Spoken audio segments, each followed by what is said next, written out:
Chosen one. Let me tell you a mystery most people will never understand. A truth buried beneath emotion, beneath attraction, beneath the illusions of this world. Good people, real good people, are not always easy to love at first. Not because they lack warmth, not because something is wrong with them, but because your spirit recognizes their weight before your mind does. See, when destiny enters your life, it rarely arrives wearing fireworks. It doesn't come with butterflies, chaos, obsession, or adrenaline. It comes quietly, gently, almost too gently for a soul accustomed to storms. That's why when you meet someone who is actually good for you, your first feeling is often confusion. They feel calm when you're used to fire. They feel stable when you're used to survival. They feel gentle when your trauma expects war. So your mind whispers, maybe they're not the one. Because for the first time in your life, your spirit is peaceful, and you've mistaken peace for boredom. Good people are hidden, disguised, just like Eden was hidden, just like destiny is hidden, just like every treasure God ever gave humanity came wrapped in something ordinary. Even Jesus, the Savior of the world, entered through a manger, born into a simple family, unnoticed by the world. Greatness has always been wrapped in simplicity.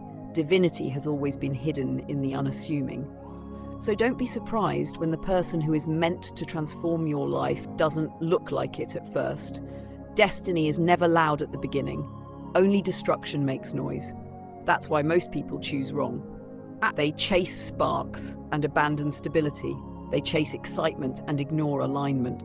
They run toward people who drain them and run away from people who heal them, because healing feels unfamiliar, peace feels strange, love that doesn't hurt feels suspicious, and genuine connection feels slow because destiny takes its time. But listen, if you don't go deeper, if you don't slow down and discern, if you don't sit with your spirit long enough to understand its whispers, you will mistake your blessing for boredom and your destruction for love. Look at Samson, strongest man, gifted from birth, chosen by heaven.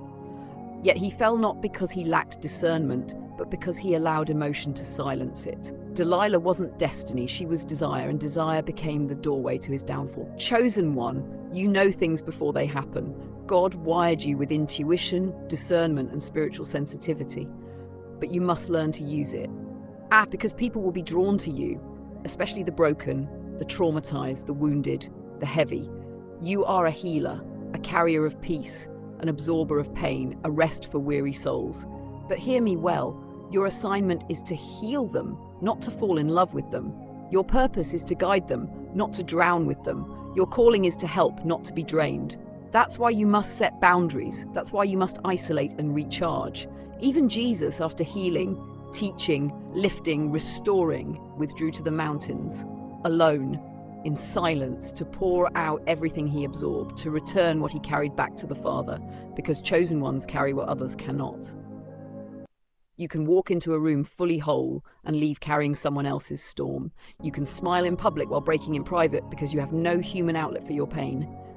But there is one who sees, one who understands, one who says, "Come to me, all who are heavy laden, and I will give you rest." That wasn't a general invitation. It was a coded message to the chosen, to the healers, to the absorbers, to the ones who feel everything.